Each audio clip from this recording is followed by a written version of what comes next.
Donc on va maintenant passer à la conférence de neuro numéro 4 et avec ce premier dossier qui concerne donc un patient de 55 ans qui a des troubles de l'équilibre et on vous demande quel diagnostic évoquer. Et c'était évidemment un accident ischémique constitué dans le territoire vertébro-basilaire. Qu'est-ce qui vous permettait de dire ça? C'était le fait que vous aviez une atteinte à la fois d'un nerf crânien, en l'occurrence un nerf crânien oculomoteur, et d'un déficit moteur contralatéral. Et cette combinaison d'une perte crânienne et d'un déficit moteur unilatéral, une voie longue, traduit ce qu'on appelle un syndrome alterne, qui est caractéristique de l'atteinte du tronc cérébral. Par ailleurs, il y avait une atteinte de la déglutition qui traduit une atteinte bulbaire, et puis des vertiges rotatoires et des troubles de l'équilibre avec une démarche ébrieuse qui font suspecter une atteinte vestibulaire ou cérébelleuse. Deuxième question, vous demandez un scanner cérébral sans injection en urgence et on vous demande de l'interpréter. Alors là, c'est un tout petit détail, mais il est fondamental. C'est que si vous regardez bien ce scanner, vous voyez devant le tronc cérébral, enfin devant le pont et les pédoncules cérébraux, sachant que c'est un scanner sans injection de produit de contraste, vous voyez une hyperdensité. Or, vous savez que l'hyperdensité, si ce n'est pas de l'iode lors d'un cliché injecté, c'est forcément du sang frais. Donc là, vous avez à l'endroit où se trouve l'artère basilaire, le tronc basilaire, du sang frais. Et donc, qu'est-ce que ça veut dire? Si vous avez du sang frais à l'intérieur, dans l'intérieur d'une artère, c'est qu'il y a un caillot, c'est un thrombus frais.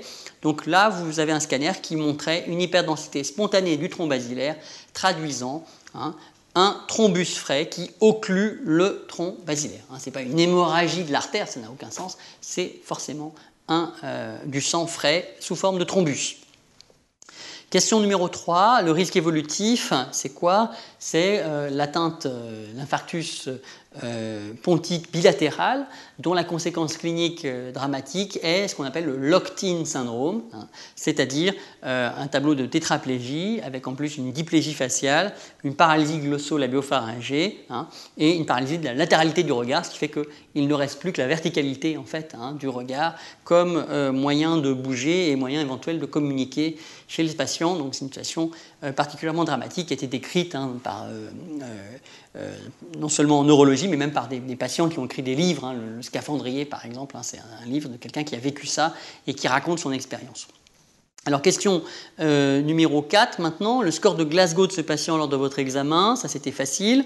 Là, au niveau des yeux, vous avez une réponse qui fait 3 points sur 4. La réponse motrice vous donne 5 points sur 6.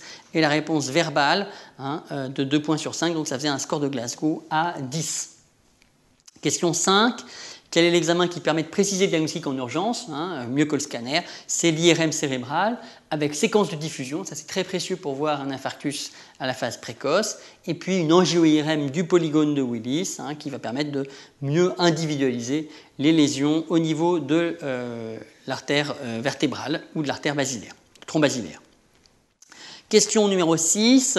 Quel traitement étiologique proposer en urgence à ce patient? Alors ça, c'est une situation très particulière.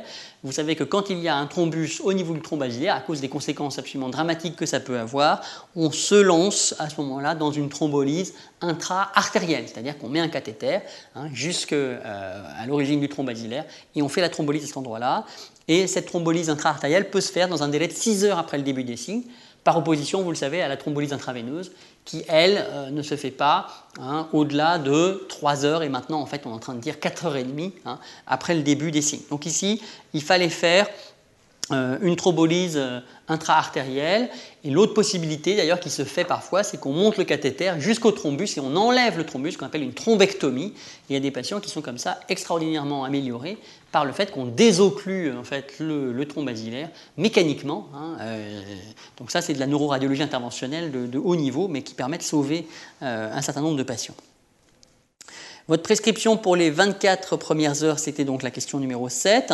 C'est donc une hospitalisation idéalement donc là, en unité de neurovasculaire. Un patient comme ça doit être vraiment surveillé de très près, avec un maintien en décubitus dorsal strict, la pose d'une voie veineuse périphérique, un monitorage par un brassard tensionnel, un scope, un saturomètre, une perfusion de sérum Phi pour maintenir un bon état d'hydratation, pas de glucosé, vous savez que le glucose aggrave la taille des infarctus, la glycémie, l'augmentation de la glycémie aggrave les infarctus, c'est prouvé. Comme c'est un éthylique chronique, il faut lui donner de la vitamine B1, B6 et PP, n'oubliez pas ça, sinon il y a un risque d'encéphalopathie de Gaillet-Wernicke qui n'arrangerait pas les choses. Et puis ici, à cause des troubles de la déglutition, une sonde gastrique avec un patient qu'on laisse à jeun et une aspiration gastrique douce et secondairement, si besoin, une alimentation par la sonde gastrique. Évidemment, on surveille de très près la fonction respiratoire et on intube, ventilation, en cas de détresse respiratoire. Enfin, une surveillance horaire neurologique de la pression artérielle, de la fréquence cardiaque, de la saturation en oxygène, et la température 3 fois par jour et la glycémie capillaire 3 fois par jour. Voilà, donc une surveillance très étroite de ce patient.